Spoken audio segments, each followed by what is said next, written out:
We welcome Mr. Jonathan Judge. Thank you, Ward, and thank you, Shannon, with Bassett Salon Solutions for having me today and gathering you all to talk about the independent contractor test changes to California law. So, like Ward said, we'll do the first hour just walking through the case and the test that they've come up with in California. And then we'll open up the last half hour for a Q&A. But if any questions come up during the talk, we'll try to address those. But if it gets too disruptive, then we'll just hold those off until the end so we can get through the material.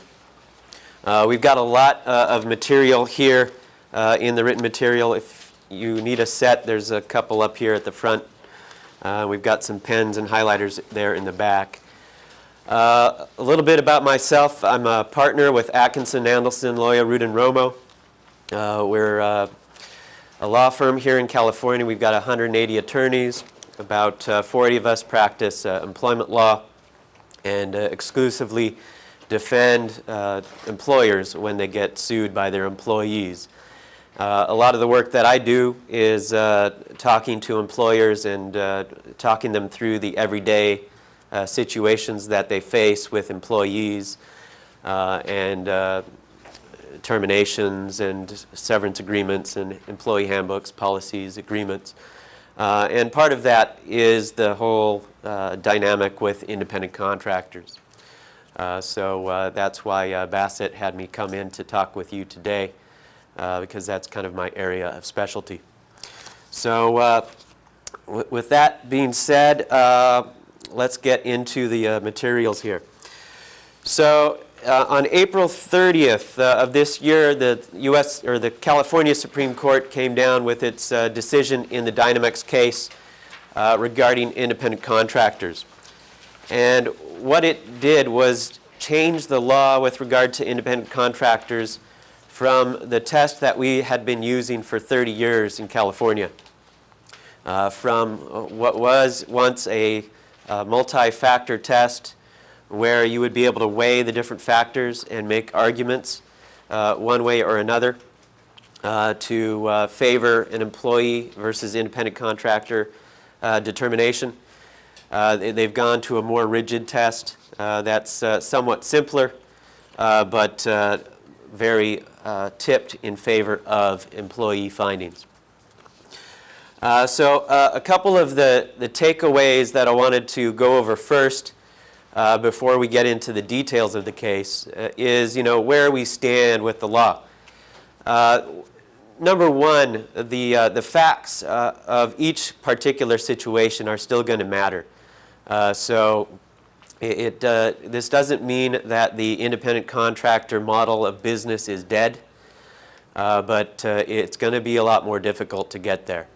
But the underlying facts of each particular situation are going to continue to matter and to continue to be argued over by attorneys. Number two, there was always a presumption under California law that an individual working for a business was an employee and not an independent contractor. And the burden of proof was always on the employer to prove that the individual was an independent contractor rather than an employee.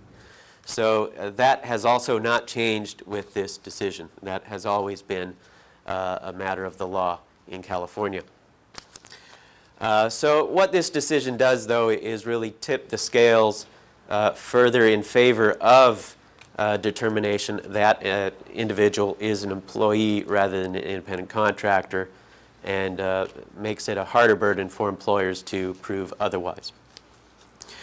So what I wanted to do first was go into what exactly the ABC test is, and there we have it on page 1 of the materials.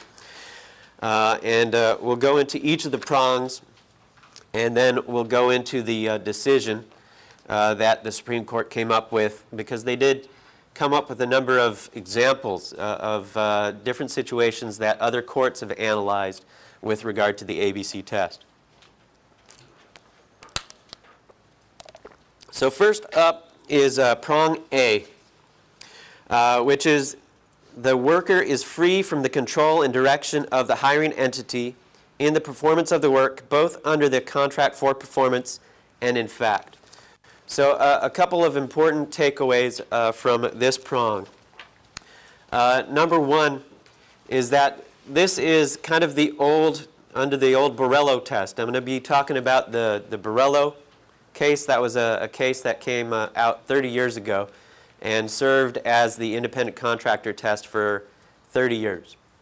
And under that test, there was a principal issue of control over the individual that was performing the work. That was the first part of the test. And then they had a bunch of secondary factors that we talk about in our materials that would also indicate whether an individual was an independent contractor or an employee. But the principal part of that test was the control over the work. And that has translated over to Prong A of the Dynamex test. So that was the first point on that. The second point is the distinction that the Supreme Court makes in this prong, that the control of the work be both under the contract for performance and in fact. So it's not enough that you just have a contract that says that the control of the work is going to be controlled by the individual, but also that it occur in fact.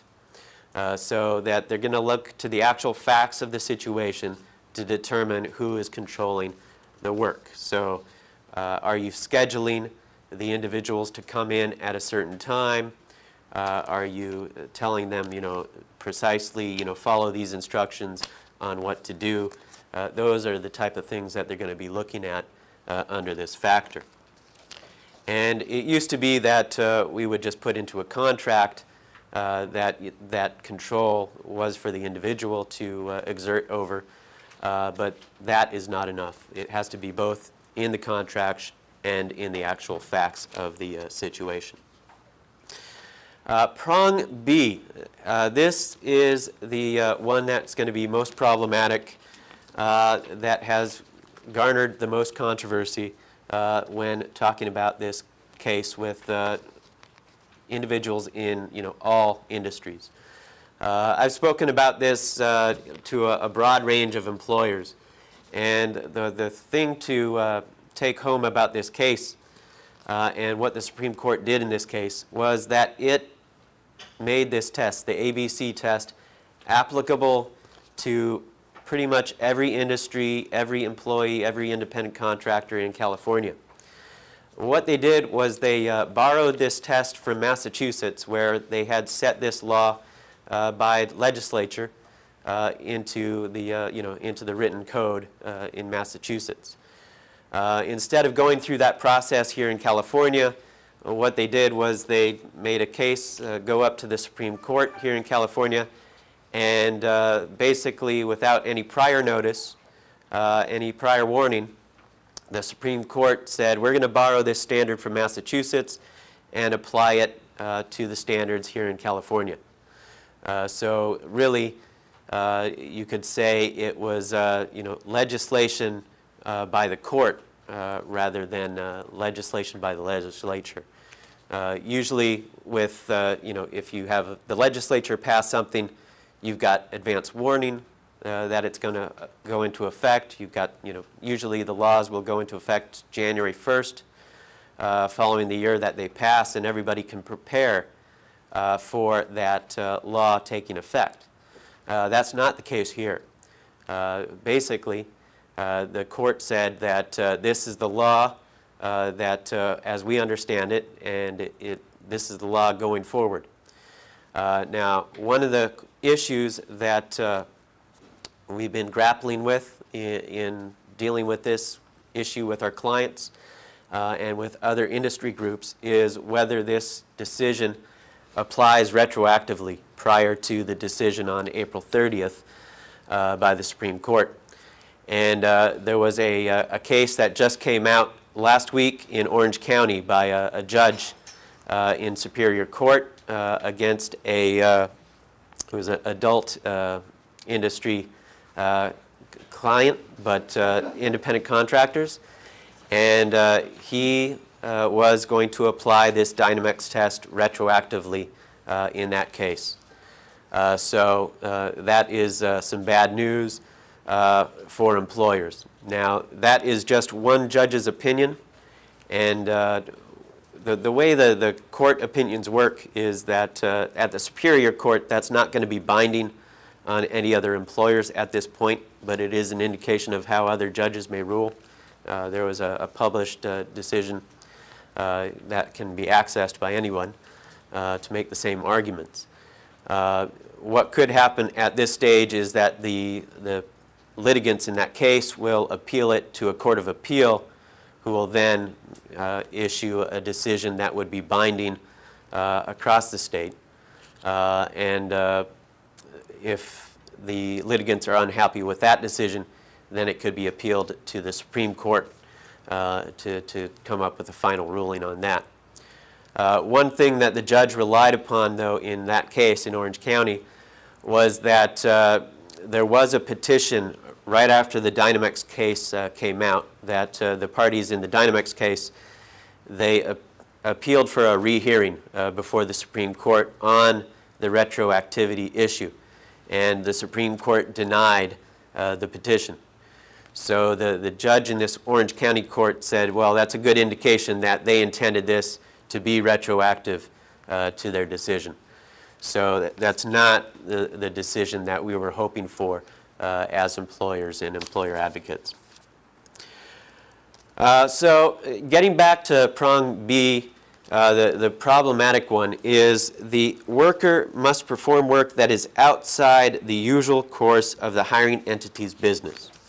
So the problem here is going to be, if you are in the salon business and you are hiring salon workers to, perform hairstyling, that's what they're doing for you and that's what you're in business for, it's going to be hard to pass Prong B.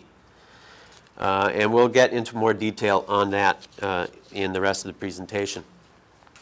Then the final prong is C. The worker is customarily engaged in an independently established trade, occupation, or business of the same nature as the work performed for the hiring entity.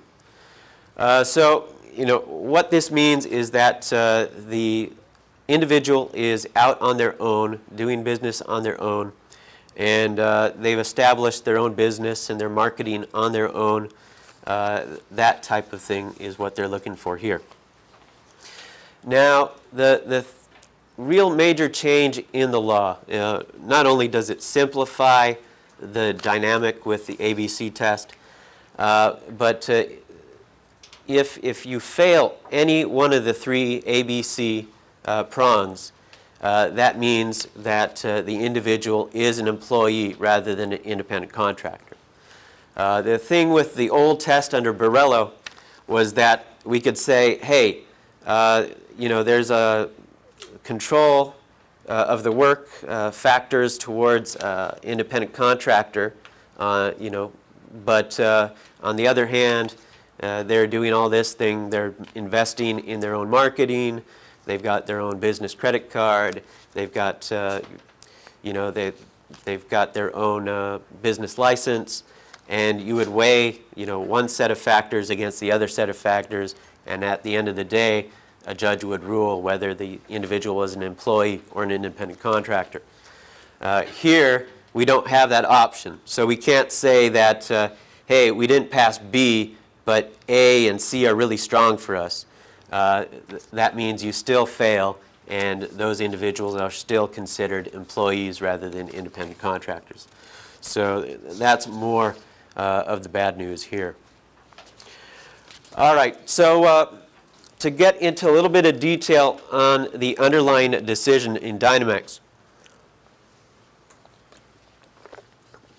That decision dealt with a delivery company called Dynamex, And what they did back in 2004, this case has been going on for 13 years now before they came to a final decision. But back in 2004 or thereabouts, they changed their business model from using employees to reclassifying those individuals as independent contractors to make their deliveries. And so one of the delivery drivers filed a lawsuit against Dynamex saying that they should have been treated as an employee under the wage orders of California. And then he brought the case as a class action against the case, which means that he brought it on behalf of himself and all other employees that were similarly situated. So going on to page 2 of the materials here, and 3, we go into a lot of detail of the reasoning that the court came to with regard to the Dynamex case. This was an 82-page decision, and they finally came to their decision at about page 78 of their materials. All the lead up to that was, historic justification for their test and the change in the law. But there are a few interesting take-home points from their analysis. They apply the ABC test to the delivery drivers. So one of the important things to keep in mind that they carved out of this decision, that it was a class action, that it was certified as a class action, so they carved out certain individuals from the decision. And those were drivers of 3 different categories. Those that had their own employees, so they were outside of this decision. Those that had their own clients, and then those that made deliveries for other companies. So they carved out all those, and what was left over was individual drivers who had no other clientele, who just exclusively delivered for Dynamex and had no employees of their own. So under that set of facts, the court found that those drivers failed Prong B, and therefore they were employees of Dynamex rather than independent contractors. A couple of other interesting points from that is that, under Prong A, they talk about that in page 2, and they go into the details of that. Let's see here. And they talk, about, how you differentiate a business from, what they're doing is different, under Prong B. And they use this throughout the materials. Would be a plumber or an electrician coming in to service a business. Obviously, with a salon, if you have a plumber or electrician come in, that is nothing that is related to the work that you are providing to the public. So they say that is a clear example of something that satisfies Prong B, in that you're hiring them to come in, perform a repair to a leak or a repair to an electric line, and that is not related to the haircutting business. They say that is an example of something that would satisfy B. So then the court, starting at page 3 of our materials, goes into details as to each of the prongs A, B, and C, and pulls from decisions from other states where they've already passed the ABC test. One of the things that Ward and I were talking about before today's presentation was whether this test is going to apply or it's going to spread out across the rest of the country. And that's to be determined.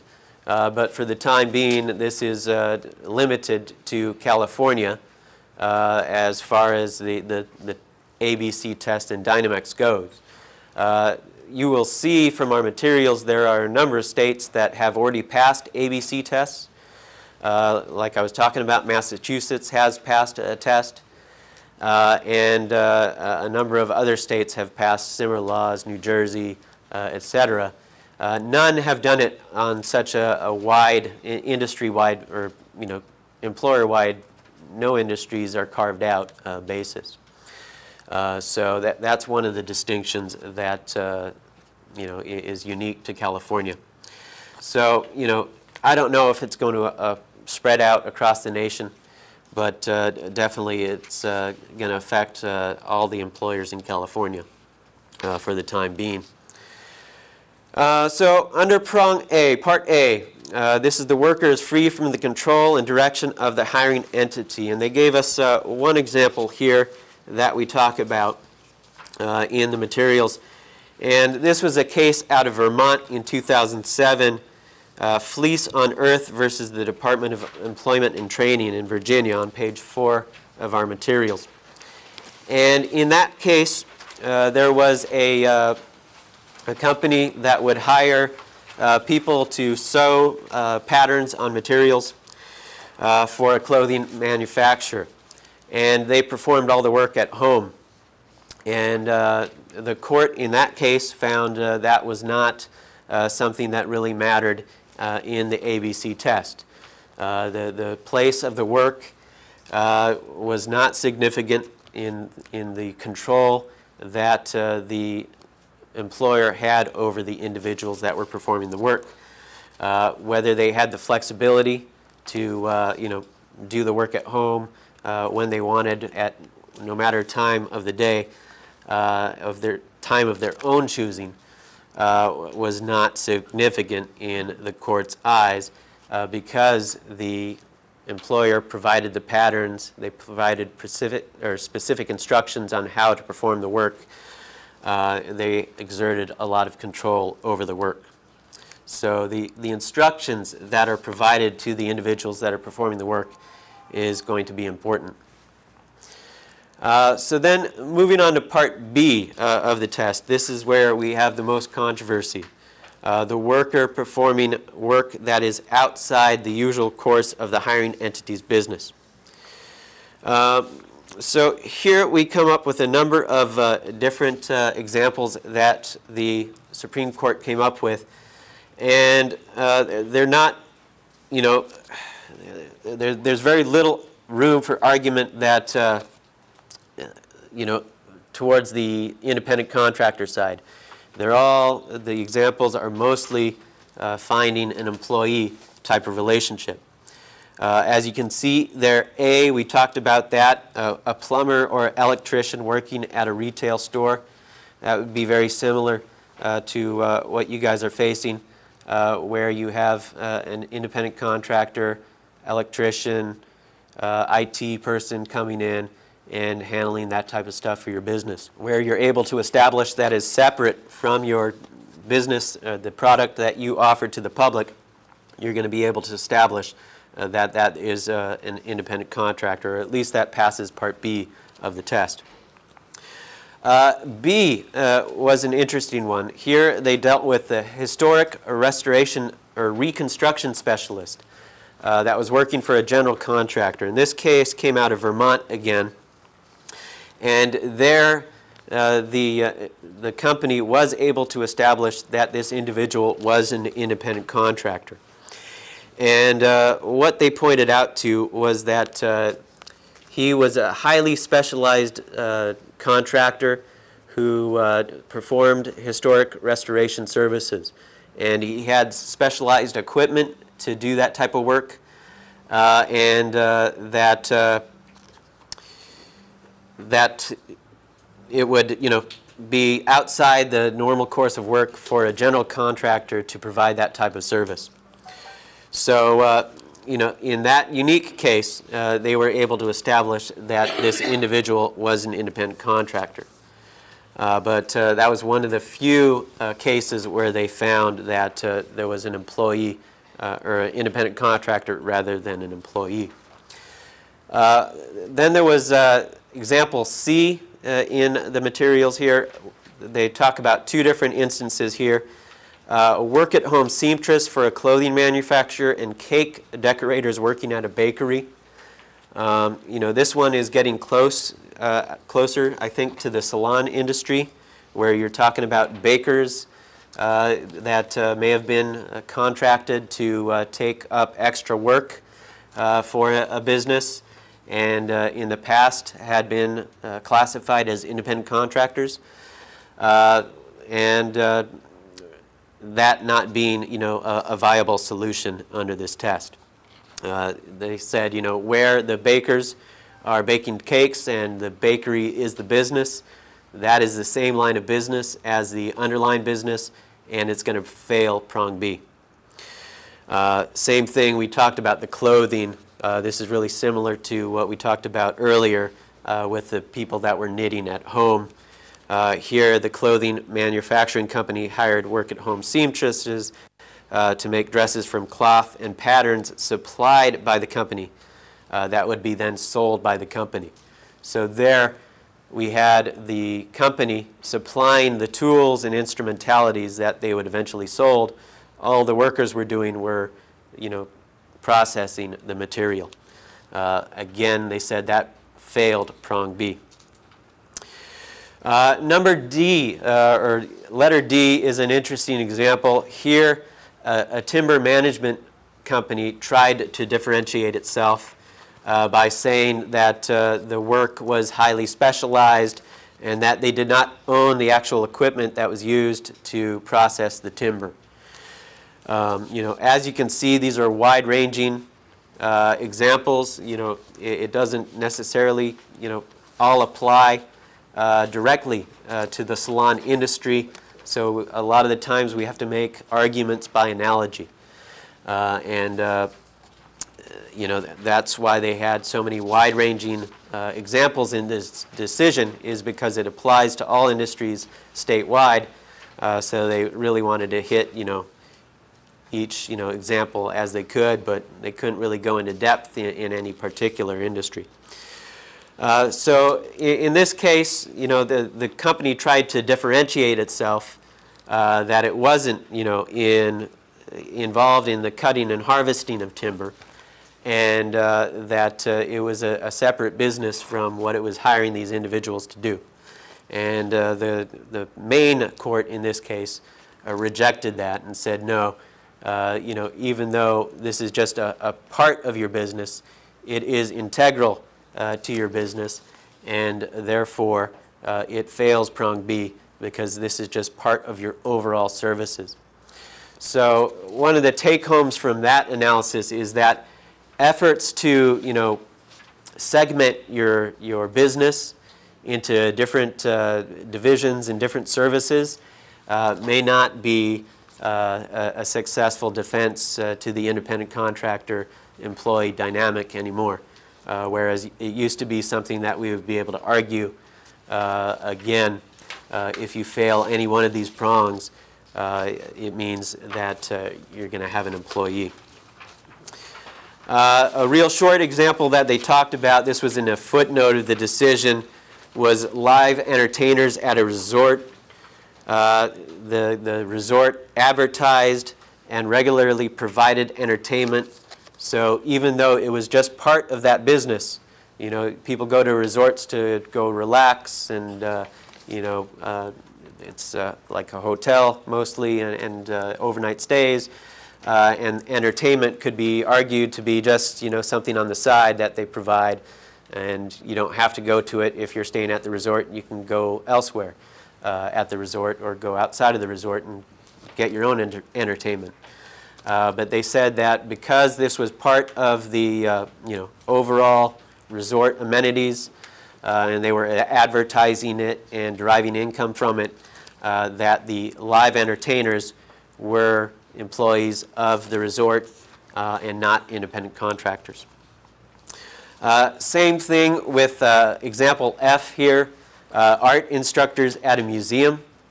Again, you think of a museum as somewhere you go to look at art, or look at archaeological displays, etc. And that art instruction is something that they just provide on the side to entertain kids or, hobbyists, etc. And then, again, it's just a side business for them. But again, they said this was part of the business. It was integral to the business, and it failed Prong B. All right, so then moving on to Part C of the test. This is the worker is customarily engaged in an independently established trade, occupation, business, or the same nature of the work provided for the hiring entity. So, we have a couple examples here that are interesting. But before I get into the examples, I wanted to, I've been talking about this case with clients and walking them through it over the past month since this decision came out. And so what they're really getting at here is that the business that has been established by the worker, because that's going to be something that is going to be asked about, is if we incorporate a business, is that going to get us out of this ABC test? And is that going to satisfy the test? And then, so part of this, Part C, is that if you're going to establish a business, it has to be a business that is performing the same type of work as the work that is being performed for the hiring entity. So an example that I like to use is that we were advising a client who was a financial company, and they had a worker who was a bookkeeper. But she had her own business and business license as a notary. And so they asked us, is that enough to establish her own business to satisfy Part C of the test? And the answer is no. Because, you look at the underlying facts and you ask, what kind of business are you? You're a financial services business. And what kind of work is she performing? She's performing financial work, bookkeeping for the company. And what is her business? Her separate business is a notary business, which is different from the work that she's performing for the financial services company.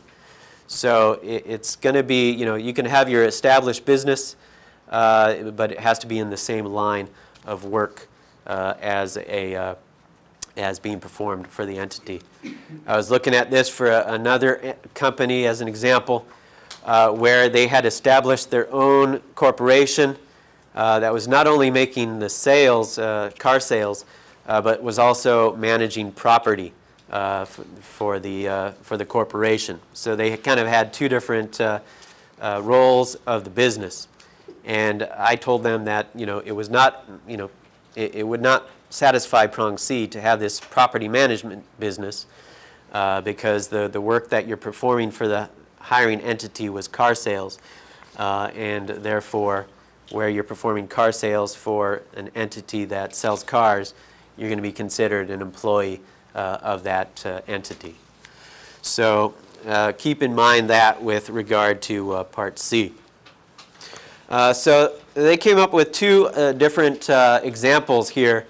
Siding installers, where the installers provided their own tools, but the hiring entity provided no evidence that the installers had their own business cards, locations, their own phones or business licenses, or that they received income from any other party other than the hiring entity. So in that case, they found that the siding installers were employees of the construction company. On the other hand, in example B, we talk about auto repair appraisers that were working for the Southwest Appraisal Group.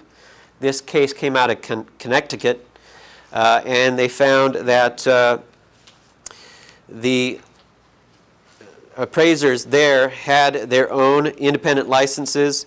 They had their own home offices. They provided their own equipment. They printed their own business cards, and they sought work from other businesses. So where they had all that, they satisfied Prong C of the test. So, that is the ABC test and the Dynamics decision in a nutshell, real quick. The rest of our materials, we talk about all the doom and gloom starting at page 7 of the risks that come with misclassifying folks as independent contractors when they should be employees. So the first 12 points on page 7 are all the obligations that come under the law where you have an employee. And if you have someone as an independent contractor, you may not be doing. You're going to have withholdings under state and federal law that would be due. Payroll taxes that are due. Workers' compensation is going to be a major cost that's associated with that. Records of the hours worked.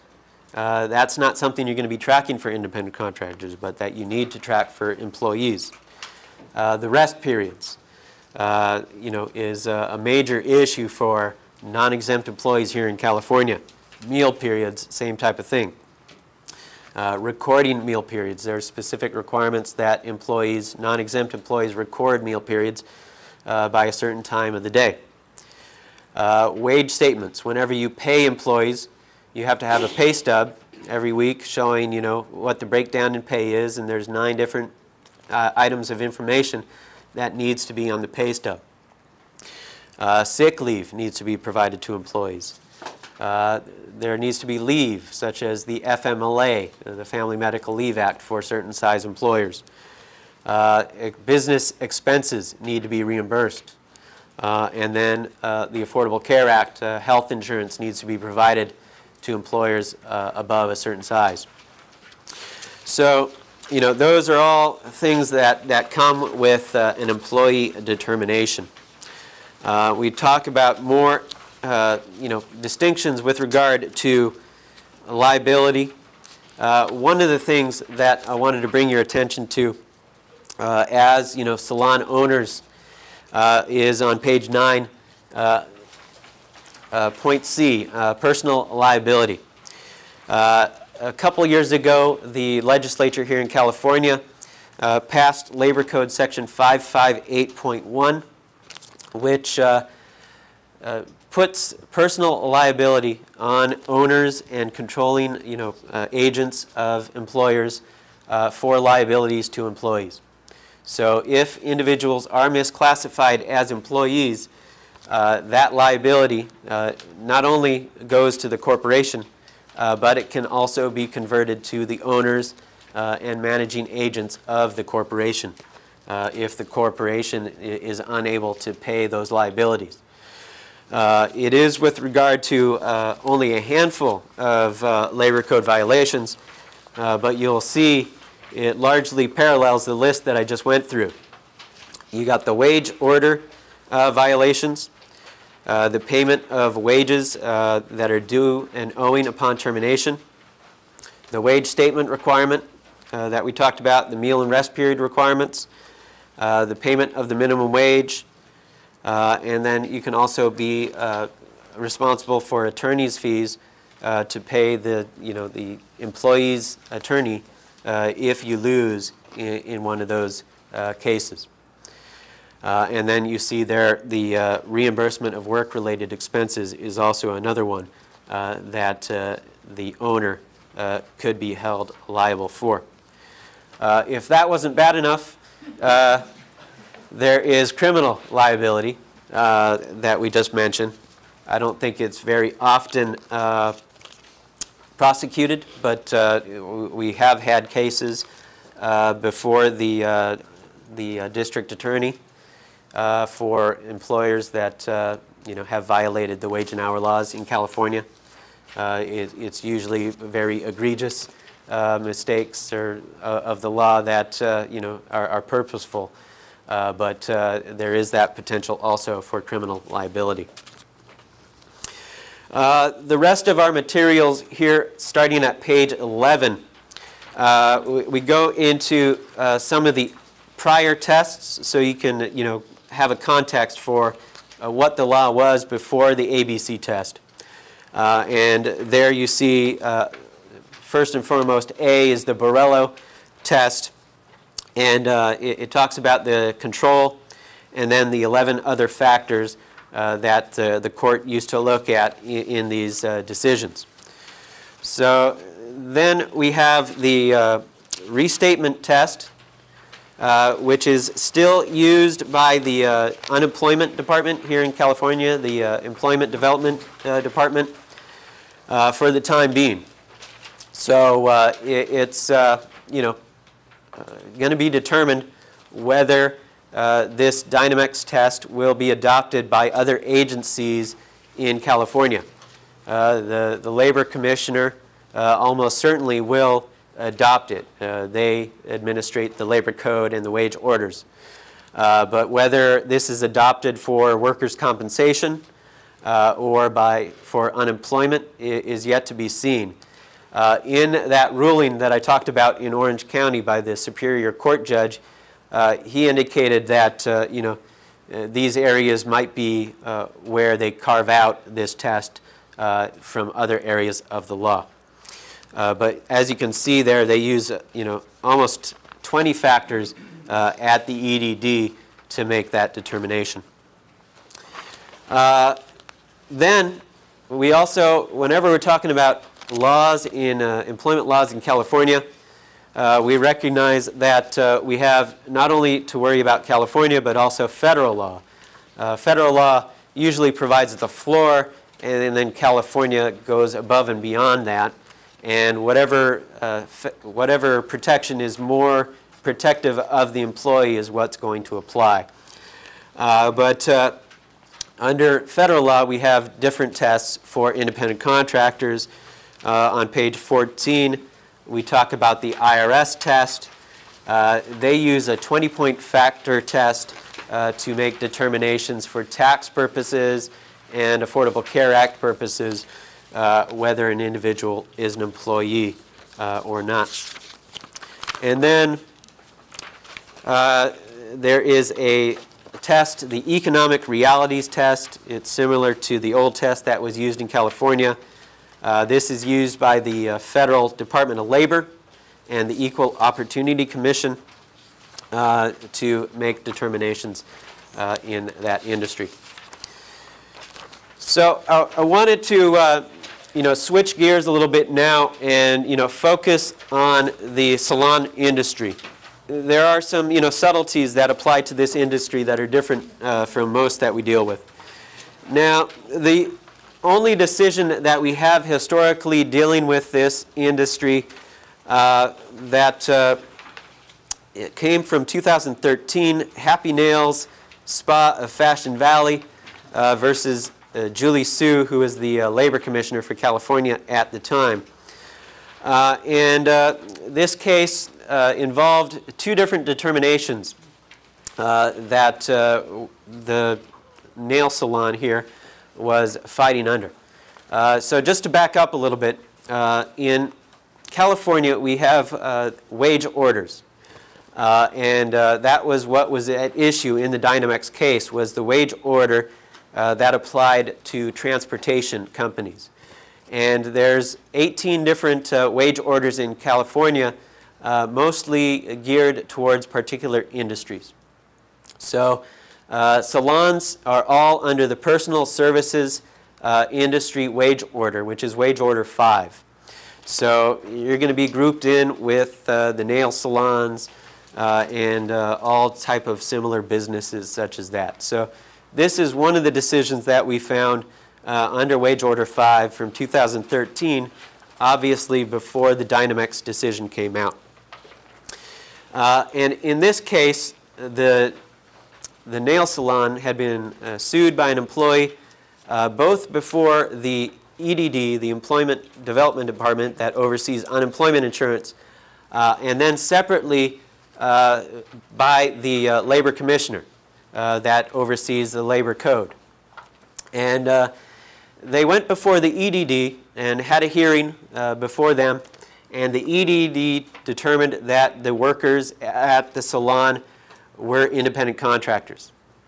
And then the Labor Commissioner at a hearing came to the opposite conclusion and found that the workers at the salon were employees.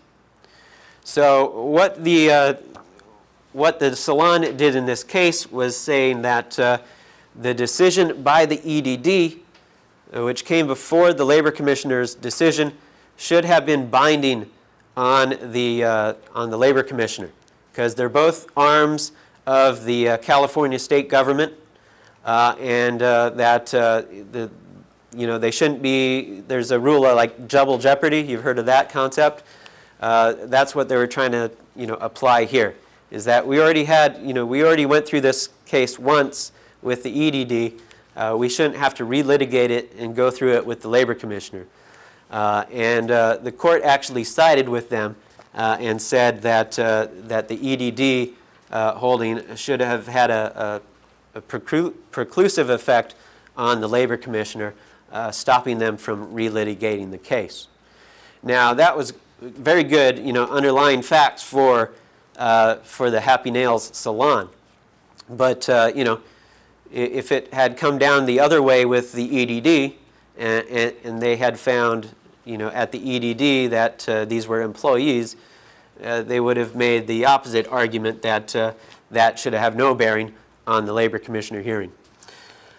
So, the unfortunate part of this case, for, us today is that it really didn't go into the analysis of, under all the prongs under the Borrello test, which factor went which way with regard to this salon. There was a case that I was looking at for another client against Grubhub. You're all familiar with Grubhub. They're like, the Uber of food delivery. Restaurants will sign up with Grubhub and have drivers deliver their food to, different businesses or different people in California and throughout the United States. So there was a suit that was filed by the employees of Grubhub against Grubhub, saying that we should not be classified as independent contractors but employees.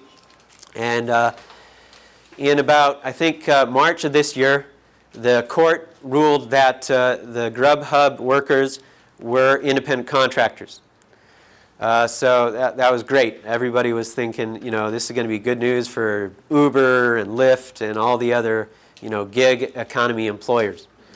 But as soon as Dynamex came out, the attorneys for the workers in that case petitioned the court for review in light of Dynamex, and the court granted that. So the final decision on that is still up in the air, but what the judge did in that case was did a good roadmap of the ABC factors. Under the old Borrello test, you could say, this is close to the A prong, this is close to the B prong, this is close to the C prong. And what's going to get them into trouble in that case is the B prong again, that they're delivering food, and they say we're this dynamic company with all different types of services, and food delivery is just part of it. But in the judge's underlying decision, he found no. Under Borrello, this was the same line of work as the principal company is involved with, and that factor favored employee status. Now, in that decision, he relied on the 11 other factors to find that when he weighed it all, that they were independent contractors. So when this gets reviewed by the court and they have that ABC test and you fail any one of the three, it's pretty easy to determine how the judge is going to rule on that. So one of the unique things, though, under Wage Order 5 is the definition of employee, which we talk about here at the end of the materials here on page 17 and 18.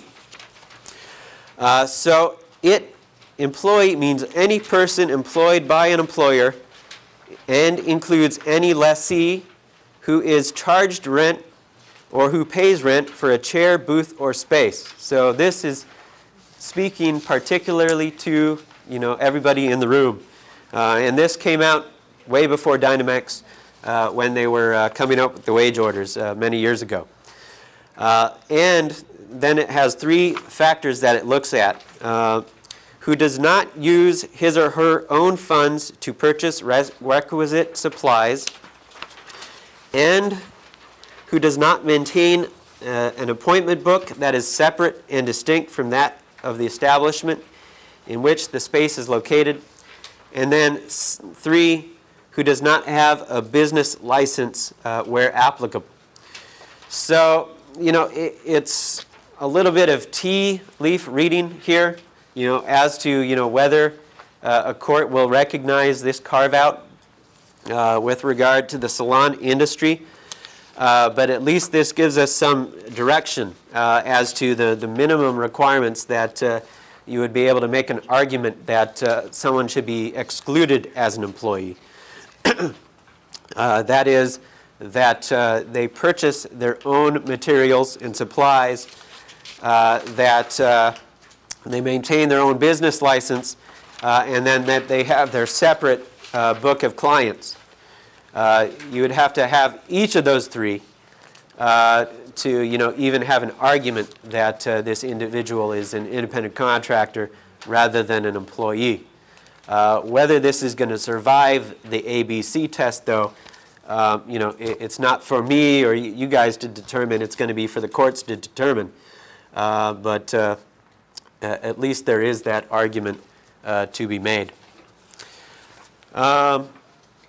So, you know, with that, I think I'll start opening it up to questions, and we can, yeah, start to talk about that. Question up here in the front. The question is, so basically you're saying that this could give us an argument, those last three that we're talking about, those last three that you read over, but the ABC law could determine something out. Is that established as of April, or can they go further back and say, well, you know, I know we said we brought this into effect on April 2018, but... Right. So the question was, we've got this law in effect, and April 30th was when the decision came out. Is that going to apply before that, or is it going to apply, you know, from this day forward on only? And the answer to that, you know, at least all indications right now is that it is going to be applied retroactively. We've got the Supreme Court, you know, denying any review on that point.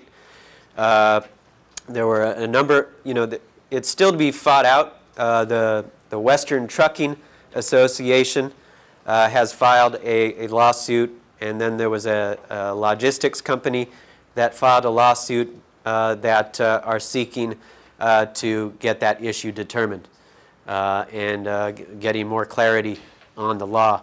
But all indications right now are that the courts are going to apply this, you know, retroactive to the decision, which is really problematic for employers. So who knew you guys would be, you know, in the same boat as truckers and all those companies? But you know, everybody is in the same boat. It's going to take, you know, lobbying with the PBA and other, you know, industry associations to get carve-outs, because that's going to be the next step. Is going to be, you know, approaching your legislatures about, you know, getting carve-outs from this. Just like we dealt with, you know, I talked about this a little bit, AB 1513, the piece rate law. You're familiar with that. I see heads shaking here, nodding. That was, again, something that applied, you know, to all employers in California, and made it very difficult to have any type of piece rate where you're paying employees by the, you know, the service that they perform, and then having to pay, you know, a special rate of pay for rest breaks and other non-productive time. You know, what we saw after that, there was a carve-out specifically in the law for AT&T, that they, you know, they had this special thing in the law that said if you have over 13,000 workers and et cetera, you're carved out from this law. And, you know, from the details of that, you could tell who it was. And then after that law came out, there was a number of safe harbors that came out for the trucking industry and other industries. There was a very unhelpful one for the cosmetologists, where they said if you pay 2 times the minimum wage, then you can pay a commission. I'm sure you're familiar with that rule, and they kind of threw that out as a bone to the salon industry, but for our clientele, it really hasn't helped out very much. Question there? So the last part that you had said, like, he had touched base on the argument with the own supplies, unemployment votes, all of that, but we still don't pass B. So that's just mute. It doesn't even matter. Yeah, I mean, the problem that I foresee, the question there was we're hitting those 3 points in the definition of employee in the wage order, but we're doing the same line of business as the workers. Is that just a foregone conclusion that we're going to fail the test? And that the Prong B is the area that I see the most difficulty. And the important takeaway from Prong B of the Dynamex case was that where the business did not have their own employees and they were just hiring these individuals on a one-on-one basis, and the individuals did not have their own clients, they did not have their own employees, that was a clear failure of Prong B. So anything you can do to differentiate that by hiring a separate business with their own employees. There's been decisions in other states that have said that's more of a business-to-business type of relationship, that it falls outside of the ABC test, and it's not going to apply. So that is one distinction. But whether the problematic thing about the Happy Nails test or the case and other cases that have addressed similar issues is that the courts put very little weight on that definition that they carved out in the wage order there. And they just said, this is kind of an example that they pulled from the old common law test. And it doesn't do much to change the underlying definition of employee. So how are they going to enforce this? Are you going to So the question was, how are they going to enforce this? It's open game for plaintiffs' attorneys to go seek employees. There are billboards out there saying, "Are you an independent contractor? You may be misclassified. Call up the law offices of XXX." So they are out there. They are aware of this decision. So that's one avenue. Other avenues are going to be the labor commissioner, and then do we see it get enforced? Get adopted by the EDD and workers' compensation and other agencies in California. So most likely plaintiffs' attorneys and the labor commissioner for the time being. Let's see, question here. Okay, so under the ABCB, the worker performs work that is outside the usual course of the hiring entity's business. So if they do work outside of the business, we would pass B, correct? All right, so the question was if they work outside of the business. Exactly. So most people will take their shears home, right, and do hair at home. Even though that's illegal, they do it. So would that make us pass B? That's a good question. So the question is, if the individuals are performing work outside of the salon, maybe at another location or at their own home, whether that would satisfy Part B. One of the things that they did not adopt under the ABC test in California was something that is an element in other tests in other states, where under Prong B they said that work performed outside of the business is a clear indication of independent contractor status. And they did not adopt that specific provision under the California ABC test. So it would be something we could argue, but that would not, be clear, free and clear of that argument that they're an employee or an independent contractor. Trying to think if there's anything else I wanted to address on that question. You could partner like two salons and have work 2 days at your salon and 2 days at another salon. If they look to the underlying, the question was, could you have a shared situation where you have one salon and then another salon splitting an employee and making an argument that way? I remember when the Affordable Care Act test came out, they were, the IRS was onto those types of situations. They would say, they would look at the underlying facts and say, you got A and B coming to an arrangement, and they would look to, common ownership and that type of thing. Question? So there? for B, you said if they make their own appointments and stuff, or their own clients, so if the clients don't call the salon, they call them directly, and they're specifically their clients, and the salon has no records of their clients, can that help pass Prong B? That would be a helpful argument, yeah. Okay. I mean, that would pass that part of it, but So we don't you have would a have to. receptionist, our girls book specifically their clients, their phones, their books. We don't know who their clients are. But there's no commission? No, they're independent. They're booth rent. But if they're viable to your business, then it wouldn't pass B, right? If it's viable to Question? your business, it wouldn't pass B. If, Care. Well, they're independent Yeah, I mean- contractors, and they're strictly their clients, they're not. so we were talking about this with Ward about the booth rental business model. And so a couple of points I wanted to make on that, since there are a lot of you in the room, and I'll get your question there.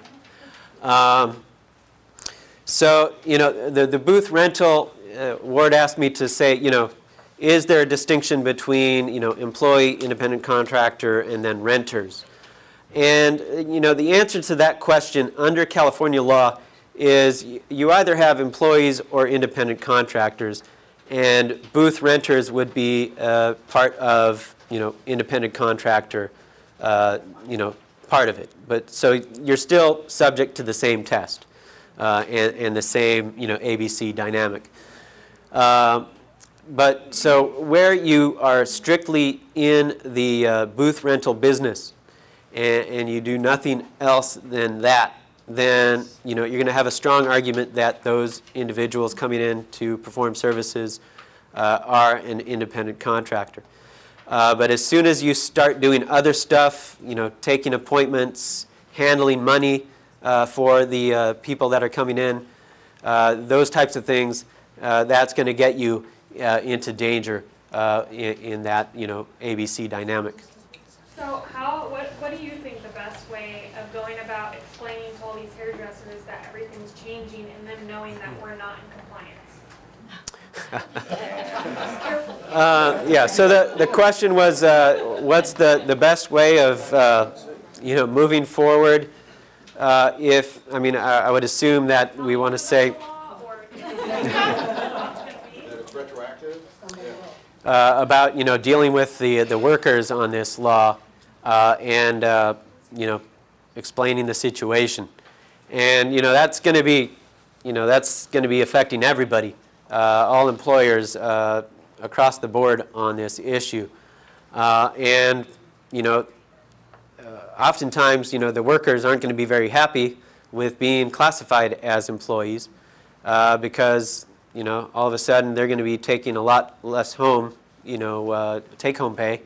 They're going to see the taxes come out of it, and workers' compensation has to be taking their cut. So they're not going to be happy with that either. So if you're reclassifying folks as employees, it's going to be a matter of saying there was a change in the law, and we're doing our best to comply, and this is what it's going to be going forward. Whether a business wants to deal with the issue of past liability, that's going to be a business decision for them. Because of the retroactive effect of this, there is a potential for liability. And the statute of limitations can go back as far as 4 years for wage and hour complaints. So, that's a very, huge area of liability for all employers. Question? I'm sorry, back to your booth rent. Uh-huh. Ray and I were talking about this, just kind of just throwing ideas. Now, with your booth renters, if you did have a receptionist, would you do business to business, like allowing, saying, I guess, this business will provide a concierge service. You are more than welcome to pay for that concierge service. So therefore, they're in kind of a agreement in the sense that, yes, my clients will call the salon and book through the salon. So is that? So the question was, so you have a booth rental business, but you're also providing a concierge service or, to book appointments. And does that get you into trouble? And I think, the more you perform services outside of just the immediate rental of the booths, the more that it's going to weigh towards an employee finding rather than an independent contractor finding. Comment in the back? He had a question actually Okay. over here in the glasses, that gentleman. Just wanted to get, and then I do have a question, Yeah. but I wanted to give him a chance first. And then before I get to your question, Ward and I were talking beforehand about, certain businesses will have product to sell, and they will pay commissions to the stylist to sell that, and it may be a booth rental situation. And again, this is an area that I see, with a lot of risk where that is going on, because you look at the traditional employer-employee type of relationship. You've got a business, selling product, that's part of their business, and then paying commissions. That really smells to me like an employee type of relationship. And that would be an argument I would expect a plaintiff or a labor commissioner to make, that, where you're selling this product and you're paying the folks a cut of that as a commission, that runs a risk of an employee determination. Question? Okay, so just, pardon me if this is going to slow us down.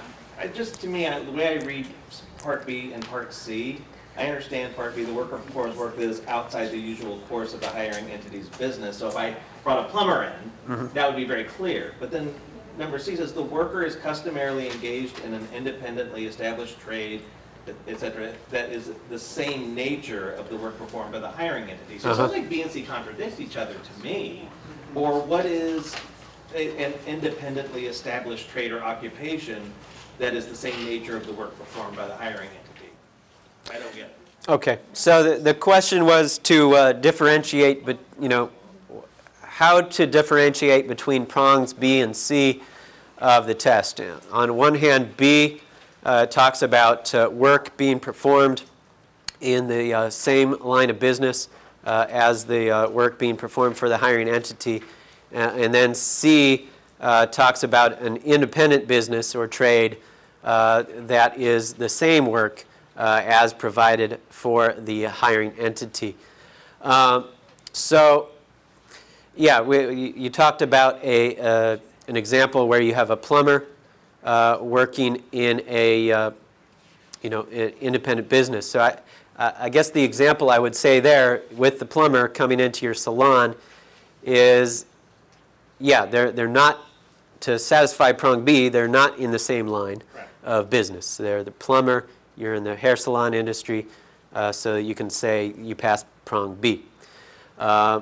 So to pass prong C in that situation, you would show that the plumber has their own business, they have their own contractor's license, that they're advertising their own business, and that the work that they're performing for you is plumbing. So you're hiring them to do plumbing, and that's what they're doing for you. So that would satisfy prong C. How is that in the nature of the work that I do, though? It's the nature of the work that's being performed. So it is a little different from prong B in that the plumber is performing plumbing work, and that's his nature of business. So, for example, if you had the plumber come in and do electrical work, then that could possibly fail prong C. And I just want to go ahead and say, I think I was misreading the word. Instead Okay. of work performed by the hiring entity, it's for the hiring entity. So I just got to clear myself up there. Okay. Thank you. Question there. Okay, so if we have a lease agreement with them, so like the solo salons, they're renting a space from us, and then they cover their own liability insurance, they cover their own business license, we don't provide any supplies, we're okay? We should be okay, we don't have a concierge service, we should. If it's a pure rental type of situation, I mean, we're seeing these kind of businesses pop up all over the place. I mean, I think to be, really clear of it, you would be, opening your business up, and if an accountant wanted one of your booths, you would say that's okay. But yeah, I mean, there's no clear answers there, but if it's just pure rental and you're not, providing any type of salon type of services on the side, as a, side to that business, then you would have an argument that they're independent contractors. Products then that would maybe. You start selling products then, and you have the individuals selling the products for you, then that's going to count against you. And Jonathan, we spoke about the independent contractor, we spoke about the booth renter, right? The two. If the booth renter is really their own entity, they open an LLC or sole proprietorship. Now we have a business-to-business relationship, correct? I mean, a business-to-business from the stylist with the booth renter? Yep. I mean, arguably you do, but they're going to look outside of that business-to-business relationship and see what else is occurring, outside of that. Who's collecting the money, what other performances, what other products are being sold, what other services are being sold, what's going on with the other booths. Do the individuals go work at other salons, so in another city or something like that, at another location. I would say those would be other factors that would be looked at in this situation. So what we're hearing you say is, for all intents and purposes in this state, if you own a booth rental salon, the best way to protect yourself and stay a booth rental salon is that you're not taking any money, you're really not taking any appointments, you're not purchasing back bar for them, you're not purchasing retail or giving them a commission to do that, you're not having a joint credit card processing machine even though they're separate pins, you're literally separating everything out, you're renting that space. They can really do whatever they want. If they want to bring in their own product and sell it and create that culture, they can do that. And this is how you protect yourself, potentially. Because we don't know yet if a salon has, obviously, there hasn't been a salon that's been sued or tested on this. So what you're saying is, that's the best way to come as close as we can right now while the waters are still a bit muddy and a bit gray, right? Exactly, yeah. Yeah, I mean, it's clear as mud, unfortunately. Question there? Steve, I'm sorry to object to you. So I love your scenario for the booth renters because that summarized and cleared it up for me. What about those salons that are doing these 1099 contract workers? 1099, that's... So the question on this side was, what do we do with the salons that do 1099s? We had a scenario where we had a salon that has about 24 independent contractors through 1099. So the salon's collecting the money, salon's booking the clients, the salons, where are we at? Is that illegal or illegal? Right, so that's the challenge that you're going to get hit. There's a clear definition between either an employee or a renter. You can't have it. You can't be 1099 in assistants. You can't 1099 the woman that comes and cleans your salon every day. Correct. Why? You can't? What about the cleaners? You can't do cleaners? No, I'm saying if they were buying you, that's all they worked for, only you. And they're there all day cleaning. Yeah. That could be a challenge. Question in the back? Okay, I'm going to ask about the 1099. So I have two questions. when I file, you know, I have commission stylists and I 1099 them. So when I pay my taxes at the end, you know, on the 15th of March, because it's a corporation, are they gonna ask me about all my people that I 1099? Is that how you get caught or busted or what? So, How does this happen? so the question was, you know, we're going to pay our payroll taxes or the 1099s, report those at the end of the quarter. You know, is that going to raise a red flag? I guess the good news that I could share with you is, you know, that's the EDD or the IRS that you're issuing those documents to, and for the time being, with the EDD, this does not apply. IRS, for sure, it does not apply. So, you know, they're not going to be reporting you to the labor commissioner and say, hey, this salon is 1099, it's stylist, and report you. Okay, so then the way you get in trouble or caught or whatever it's called is if someone like goes to them and files a complaint or a lawsuit. Yeah, yeah. The way these issues typically come up will be, you know, someone is terminated, they're unhappy, and they either go to the labor commissioner or the EDD, and they start, you know, looking into the business, and you know, the EDD says, well, we can't give you unemployment because, you know, your employer has not been making contributions on your behalf. That's going to raise a red flag with them. But the other avenues would be, you know, going to an attorney or the labor commissioner and saying, you know, I've been classified as an independent contractor. Question up here? So if you have a contract with your booth renters and it says that you are, like, I'm the owner, Mm-hmm. I'm in the business of renting booths, Mm-hmm. that's my business. But I provide retail, I provide credit card processing and a receptionist, but I Mm-hmm. charge them back every single month. They pay for a portion of the receptionist. I mean, they literally get a bill. Mm-hmm. Is that saving me? Probably not. I would say, you know, under the current dynamic, that was, you know, one of the distinctions they made in that Happy Nails salon case was, you know, at one point they said, you know, that there was a payment processing service that was provided to the nail people in that case, and before the EDD, they had testified that the nail technicians paid that directly to the service provider. Then at the labor commissioner hearing, they found that no, it was being taken out of the payment that was being made to them from the salon. So, you know, part of it's going to be structuring how those fees are charged, but, you know, if those services are being provided, again, it's going to be more of, you know, getting outside of the booth rental and more of the, you know, salon services type of business. Question way in the back there. Yeah, my entity is a corporation, an S Corp. So if the ownership of my entity changed to someone else and I was a minority owner, would that help?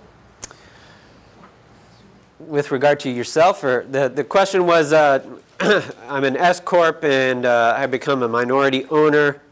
Does that help with regard to, are you saying just the ABC test, or you just your own personal liability? No, personal. Yeah.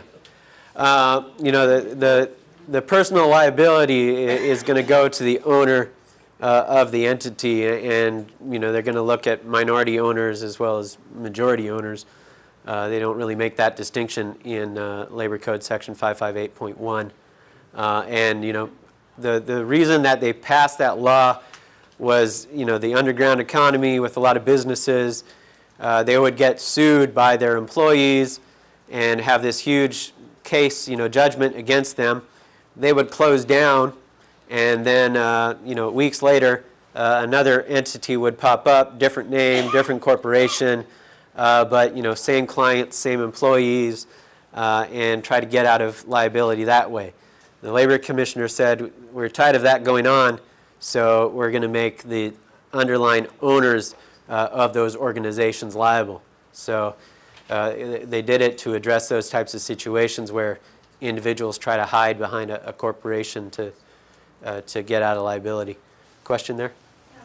Can we become a beauty supply that rents booths so we can have our retail, and it's, you know, the clients are coming in, not necessarily the stylists are selling it to them, but they have the option to purchase on their own?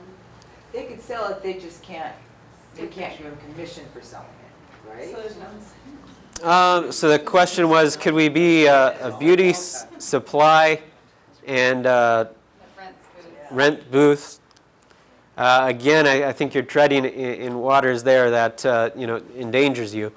You know, the underlying payment to the person who's selling the products is not going to be determinative of whether, you know, you're paying them commission and a cut, or, you know, piece rate, or just So if we give them no incentive. No incentive? And we just collect the money for the retail, Uh-huh. and they're separate. They have their booths. They could sell their own product if they choose. I mean, if they were selling their own, you know, if they just choose to sell product on their own that they bring in and obtain elsewhere, I would say that would be, you know, something that you have no control over, and that would be an independent contractor. But if you're, you know, supplying the, you know, the stash that they're selling, you know, then they're going to use that against you. Let's see. Question way in the back there? Yeah, could you explain the difference between the law, you know, when something gets passed through and it becomes a law, as opposed to a court order? Because this is a court order. Could you explain the difference between the two? So the question was to explain the difference between a law being passed by a court versus a law being enacted by the legislation. And you know, the effect is really no different. The court decision, you know, applies, you know, from day one, from when it was issued, and possibly retroactively, which is, it's almost even more powerful than legislation, which was the real problematic issue with this case. The one thing that could happen with this case is that the legislature could decide to, you know, pass something else and say, you know, the salon industry lobbied, and you know, there's this carve out for certain industries. So that could still happen, but you know, it's something that's going to happen in the future only. But you know, it could be something that would be possible, and then they could say that the, you know, Dynamex decision does not apply to this industry. So that would be one possibility. But you know, with legislation that passes, like I said, usually you have warning that that is going to apply. And when you have a written statute, it does not apply retroactively in most situations. So you would have a law going into effect, you know, January 1st, 2019. That's what we saw with the piece rate law, was that you know, back when it was passed, it was to be, you know, determined going forward. And they did talk about retroactive effect, but what they did was they built this safe harbor into the law that said, you know, if you've been out of compliance, you got this opportunity to, you know, make payments to your employees to get into compliance and be free and clear of litigation. That did not happen here. Question here? I have two questions. So we can't provide anything that's viable to their business. So like water to wash, I mean, would that fall under independent contractor? We provide it, we pay for the bill, like. Yeah, that's a good question. Was you know, providing water? You obviously need that to wash hair, and everybody in the business is going to need that. And you know, how do you you know, divide that up, I guess. So I mean, I guess there's certain, you know, practicalities that like that would have to be, you know, come with the building and the utilities, that would be, you know, separate and apart from salon services. What's that? We provide the shampoo bowls. Yeah, I mean, the place, the basin. That's part of the rent. Uh-huh. Oh, I'm just digging people. Yeah, I mean, certainly there are arguments there that there's certain facilities that need to be provided that would be universal to, you know, each individual coming in, that there are efficiencies in providing that versus, you know, the salon. You know, that's where where I was talking about the pod type of businesses, where, you know, each individual is going to have control over that workspace and be able to customize it to what they want. And so you're in a rental business, and an accountant wants to come in and rent a booth, then, you know, they're not going to have certain need for the wash basin and the water and all that. So it's certainly arguments to be made that that would distinguish it. Can you just make them all partners? Question, can you make them all partners? And I mean, conceivably, yes, but yeah, they would have to be, you know, owners in the business and sharing in the profits and that type of thing. But, you know, that would be another complicated, you know, business decision, and I don't know if it would save you the headaches. Jonathan, if I hired you as an attorney, based on your professional opinion right now, and I'm a booth rental business, would you advise me to stay a booth rental business, or would you advise me, based on these new laws, that I should switch over and be employee? What would your professional advice be to me if I'm hiring? Yeah, so the question was, for a booth rental company, what would I advise them to do going forward? And, you know, it's always a matter of, you know, your tolerance for risk. But you know, if you're providing any outside services with regard to that business that are related to the salon type of services, I think you're running a greater risk that the individuals that are performing work in those businesses are employees rather than independent contractors. You know, there's no risk-free solution at this point, but the closer you stay to just a pure type of booth rental situation and not providing any ancillary services to that, the better argument you have. But, you know, it's just very hard to say at this point with the Supreme Court in California, the legislature, always, you know, favoring employee determinations rather than independent contractors, to say that the industry is without risk, unfortunately.